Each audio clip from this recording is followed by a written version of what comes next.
The safest room in the building turned out not to be safe at all. That is the allegation at the center of this story. And what makes it so difficult to hear is not the name involved, it's how familiar the pattern is. This is Grounded Ramblings, Dark Side of the Mat. Let's break the silence and tell the world, one story at a time. Chapter 1, One Weekend, One Name. Most people who train jiu-jitsu will tell you that their gym is different, stricter, safer, built on real values. Atos Jiu-Jitsu was one of the teams that actually seemed to have earned that claim: world titles, faith-based principles, and a reputation for producing some of the best competitors the sport has ever seen. Then, in the space of a single weekend in early 2026, the timeline lit up with allegations against its founder. A mass exodus of affiliates began, and an organization co-built over nearly 2 decades publicly removed its own founding leaders before any court said a word. If you thought jiu-jitsu was immune to this kind of collapse, this episode is going to be uncomfortable. Good. That discomfort is exactly where this conversation needs to live. I'm recording this from Melbourne, Australia. I'm a retired police detective, an army veteran, and a blue belt who gets smashed several nights a week by people half my age. I'm not running an investigation. I'm reading the public record and asking the questions our community should have been asking years ago. By the end of part 1, you'll understand how a team this successful built a culture this resistant to accountability, and why the warning signs were there long before anyone said them out loud. Chapter 2: The King and His Kingdom. You cannot fully understand why this story hit so hard without first understanding the size of what was built. Andre Galvão is not just a good jiu-jitsu coach. He is, by almost any measure, one of the greatest competitors the sport has ever produced. He didn't just win, he dominated across every format, every division, every major stage the sport had for over a decade. And then he built an empire on the back of those wins.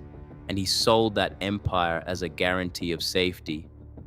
But the competitive record is only half of it. In 2008, Galvão and coach Ramon Lemos co-founded Atos Jiu-Jitsu, a team named after the Acts of the Apostles, explicitly built around elite performance and Christian faith. They moved headquarters to San Diego, they produced champions, they built a global affiliate network, and they sold a story. This team is different. This place is safe. This is a family you can trust. Here is the uncomfortable truth about that story.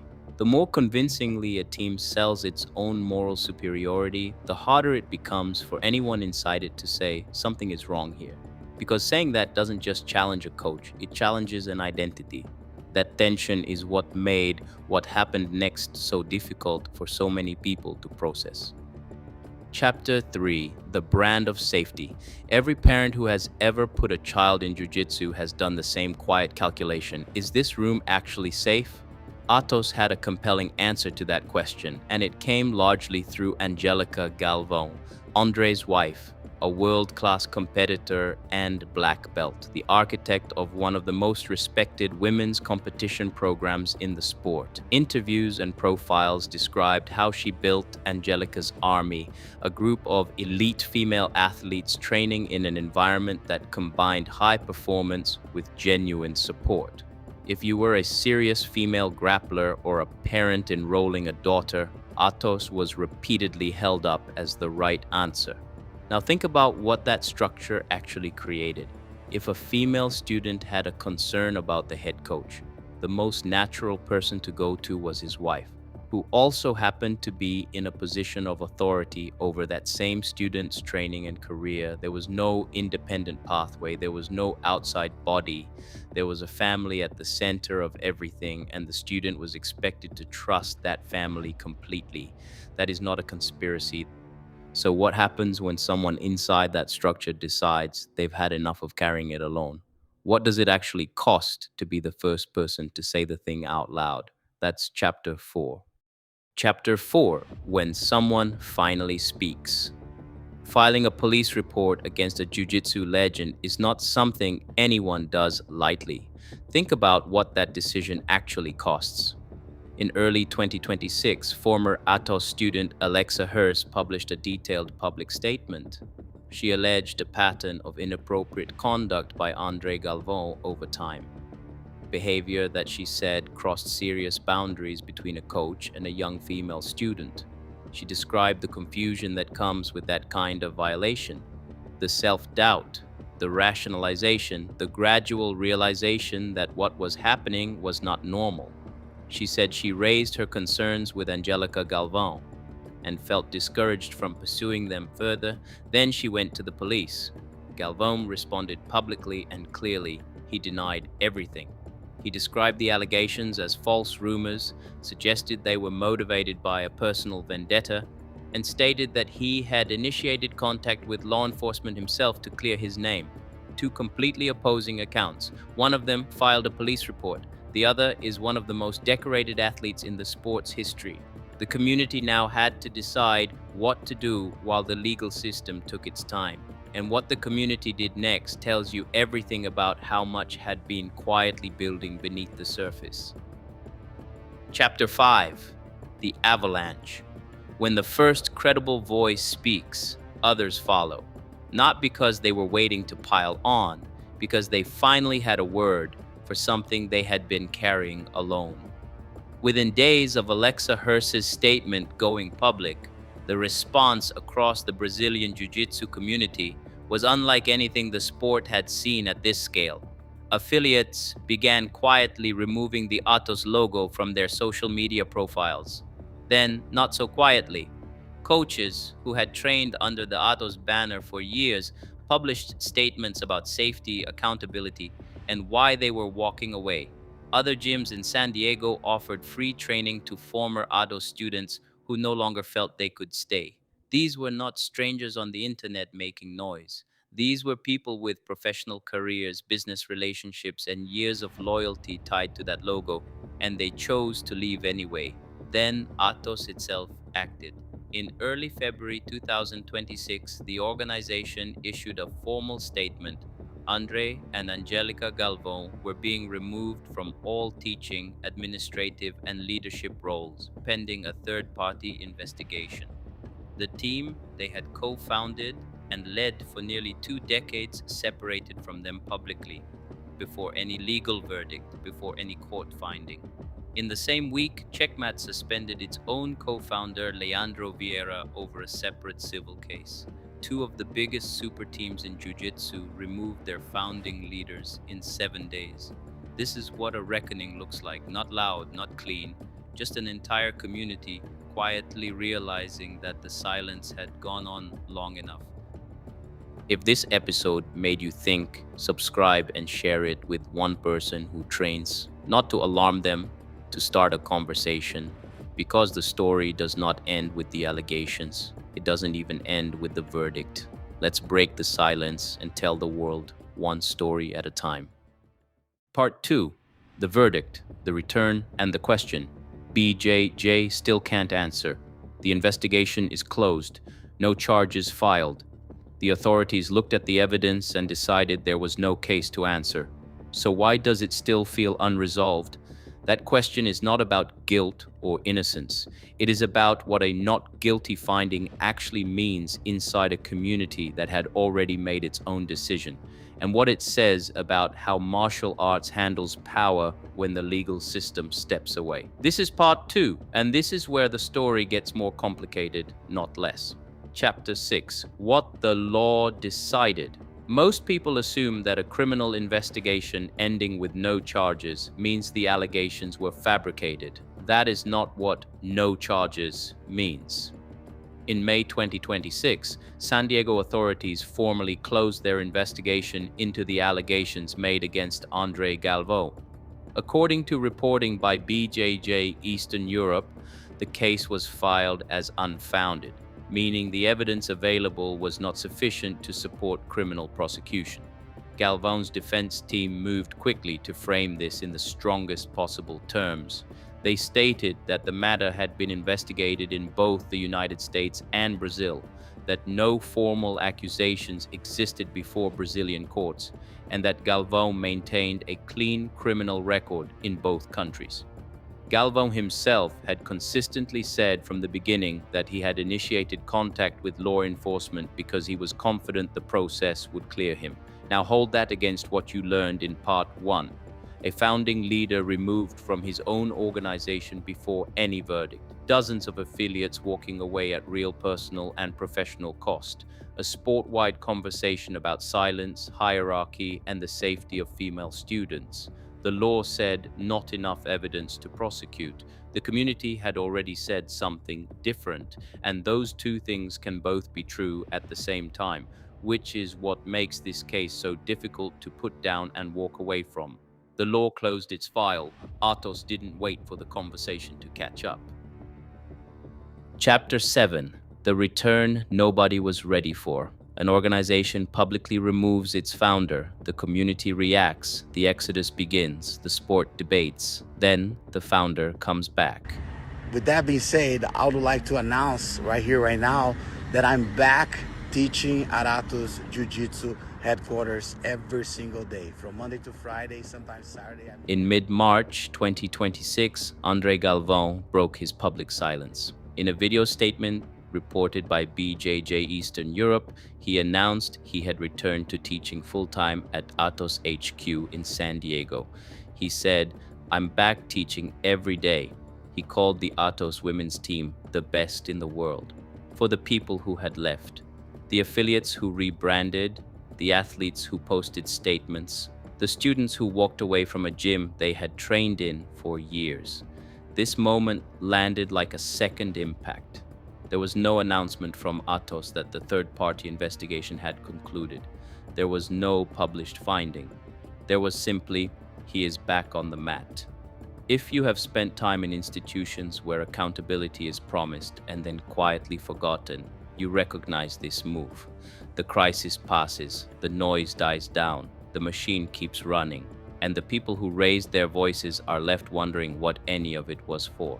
This is not a comment on Galvão's legal innocence. This is an observation about how institutions behave when the immediate pressure eases, and why that behavior is its own kind of answer to the question, does this community take these issues seriously? Chapter 8. A new voice after no charges. Just when it looked like the story was over, another woman stepped forward and said, "It happened to me too." The investigation was closed. No charges were filed.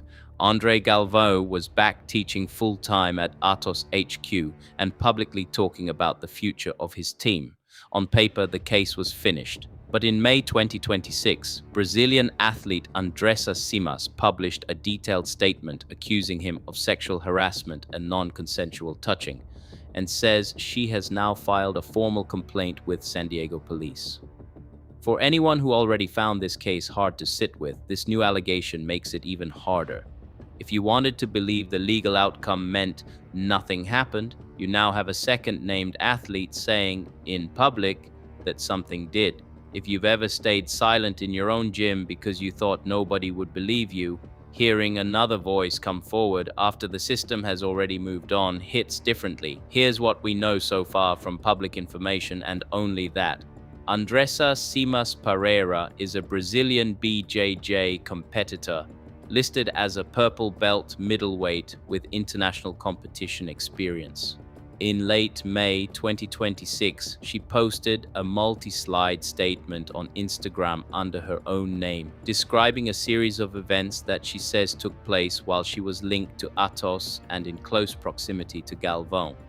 According to her account and translations shared on Reddit and Brazilian coverage, Andressa says that during the earlier investigation into the Alexa Hurst case, she was called by San Diego police to give a statement because she also reported harassment from Galvão. She says she initially tried to open a separate report, but was told to attach it to the existing case.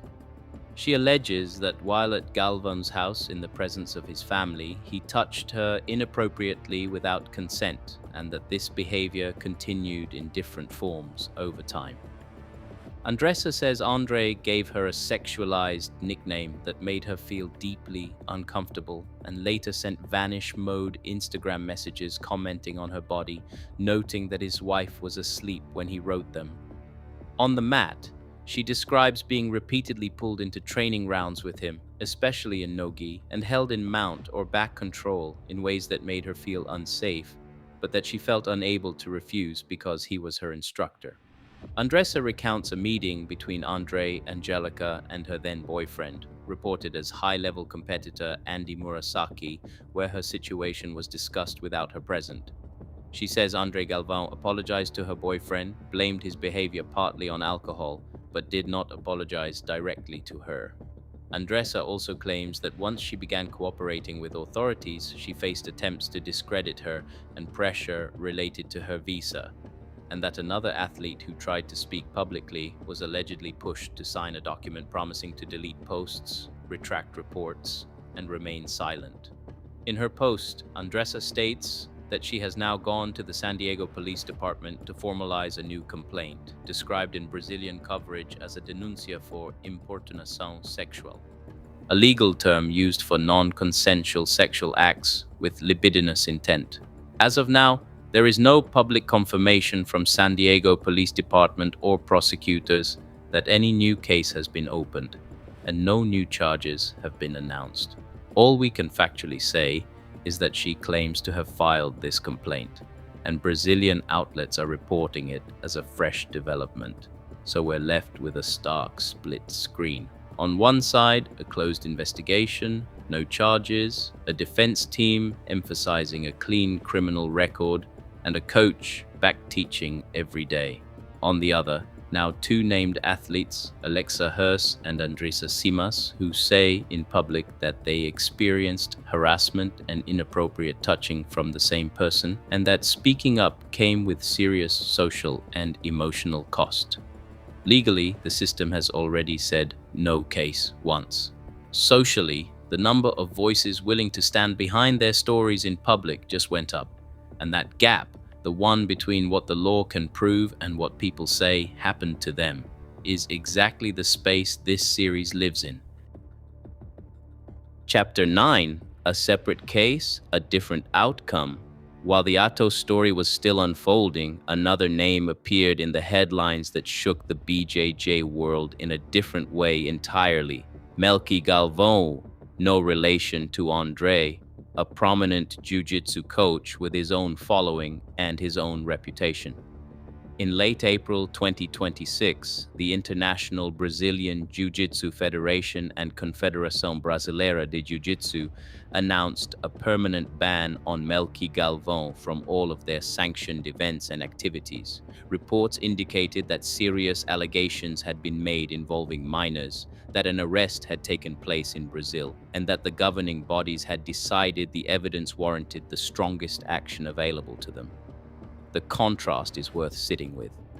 In the Atos case, criminal investigation closed, no charges, founder returns to teaching. In the Melky case, permanent ban from the sport's major governing body, arrest reported, 2 coaches, 2 outcomes. Both cases involving allegations of misconduct with female students or minors. The point here is not to compare guilt. The point is that Brazilian Jiu-Jitsu, in the space of a few months, was forced to confront the same structural question from multiple directions at once. What does this sport actually do when someone in authority crosses a line? And the answer so far is, it depends on who you are, who you know, and how much legal pressure lands. Chapter 10. What this reveals about the system. The Atos case did not reveal a single bad actor inside an otherwise healthy culture. It revealed a set of structural conditions that exist across Brazilian Jiu-Jitsu, and that make misconduct easier to commit, harder to report, and slower to address than it should be. Here is what we can observe from the public record alone. First, loyalty is weaponized. In high-level BJJ, your team is your identity, your network, your competitive future, and often your social world. Leaving a team does not just mean finding a new gym. It means potentially losing your training partners, your rank recognition, your competitive opportunities, and your standing in a community you may have spent a decade building. That is an enormous amount of leverage in the hands of anyone at the top of that structure. Second, there are almost no independent reporting mechanisms. In most BJJ academies, there is no HR department, no independent complaints process, no external body with any real authority over what happens inside a gym. If the problem is the head coach, the reporting pathway typically leads back to the head coach, their partner, or their most loyal students. Alexa Hurst going to the police was not a failure of process, it was the only independent process available to her. Third, the branding of safety is used as a shield. The more publicly a gym promotes its values, family, faith, excellence, community, the more socially costly it becomes to suggest that something inside that gym is wrong. You are not just criticizing a person, you are attacking a brand that other people have built their own identities around. Take those three conditions together, and you do not need a conspiracy to explain why things go unreported for so long. You just need the normal human psychology of people trying to protect what they have built and belong to. That is what needs to change, not the individuals at the top, the architecture underneath them.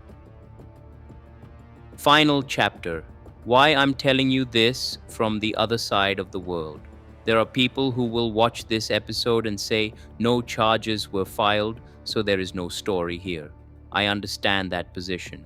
The legal system matters. Presumption of innocence matters. I spent a career working inside institutions that depend on those principles. I've sat across the table from people who were legally innocent and genuinely dangerous. I've also sat across the table from people who were wrongly accused and had their lives destroyed by it. I know that distinction matters, and I'm not here to collapse it. But I also spent a career learning this. The absence of a criminal conviction does not mean the absence of a problem. It means the legal threshold was not met. Those are different things. The real story of this case is not whether Andre Galvão is guilty of a crime. The real story is that a young woman felt she had to file a police report because there was no other way to be heard inside the system she was part of. The real story is that dozens of coaches and athletes saw those allegations, looked at the culture they had been part of, and decided they could not stay. The real story is that a sport calling itself a family repeatedly fails to protect the most vulnerable people inside it, not because everyone is corrupt, but because the structure was never designed to catch this kind of failure. I train at a gym in Melbourne. I tie my blue belt on 2 to 3 nights a week, and I'm grateful for every minute of it. I'm not here to burn jiu-jitsu down. I'm here because I love it enough to say the thing out loud. So here are the questions I want you to take to your next class, not to create paranoia, to create awareness. If something happened to you or your training partner tomorrow, is there an independent pathway to report it that does not lead back to the head coach? Does your gym have any written code of conduct, or is safety entirely based on trust in one person's character? If a junior student or a teenager spoke up about an instructor, would the culture of your gym protect them, or would it protect the instructor? You do not need to answer those out loud. Just notice what comes up when you ask them. And if you're watching this as a gym owner or a head coach, those questions are for you too, because the gyms that make this sport worth fighting for are the ones asking them before a headline forces them to, not after. Because the gyms that make our sport worth fighting for are the ones asking those questions before a headline forces them to. Epilogue. The Atos story is not finished. The third party investigation Atos announced has not, as of this recording, produced any published findings. Whether civil action follows the closed criminal case remains an open question, and the wider conversation about safeguarding in Brazilian Jiu-Jitsu, the one this case helped force into the open, is only just beginning. In the next episode of this series, we step into a different gym, a different country, a different name. But the same question will be waiting on the mat when we get there. Why does this keep happening? If this episode was worth your time, subscribe and share it with one person in your training community.